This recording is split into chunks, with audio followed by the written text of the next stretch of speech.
shared responsibility. That's what it has. Well, and the premise behind this, another myth that has to be defeated, the premise behind removing the national or governmental safety net is that private organizations and little churches in the country will pick up the slack and take care of the poor and the homeless, which is the way it should be in ideal America. That may have worked 100 years ago. It did not work 100 years ago. It's never worked. The point is, what they're trying to say is NGOs, non-government organizations, can solve our social and poverty programs in this country. If you want the living proof that that doesn't work, all you have to look at is Haiti. Because every time that there has been a movement to do something about Haiti, it has been, this goes back decades, it has been turned over to NGOs rather than government running the situation. It is impossible for NGOs to centralize and to organize to cover the entire process. So let me ask Only a government can do that. Let me ask you this.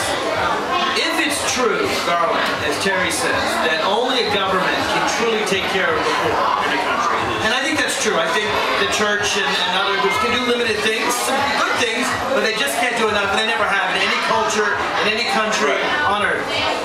Then, when you pass a homeless person, and you give to them,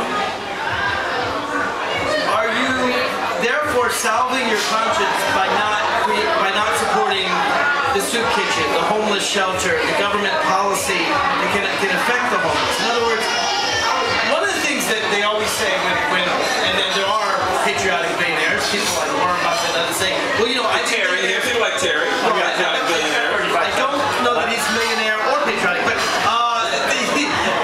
certainly not the former. In any case, but when they say, you know, I think the rich should pay their fair share of taxes, the standard conservative response is, well, then you pay, and that's fine. Warren, you pay, and the rest of us get off the hook.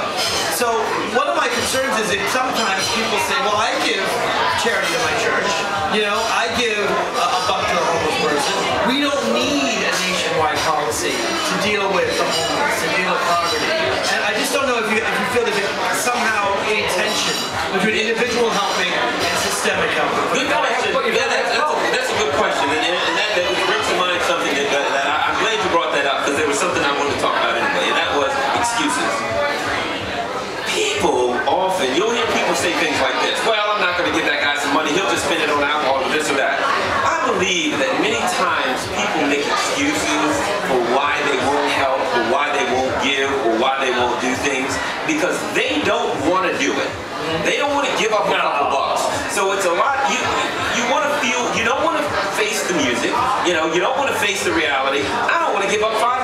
I got $500, but I don't want to give up $5 to that person, so I have to come up with a reason so I'll feel good about myself by not doing it. I think that happens in a broad sense too, that when people make these excuses why we shouldn't help the poor, social programs, sometimes it has to do with race, they're racist, and they feel like, well, this may go to poor black people, poor Latinos, or whatever poor group in their mind they think that it'll go to.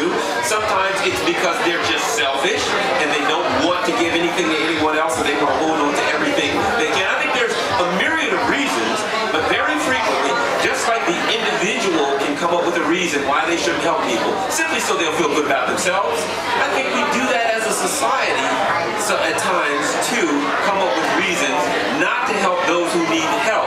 So we won't have to feel guilty and face the reality that the truth is we don't really want to help them, and so we can just say, oh, well, if we give them money, they'll just do whatever. And the truth is, as I mentioned at the beginning, you know, the American society, the American citizen, for the most part, feels extremely insecure.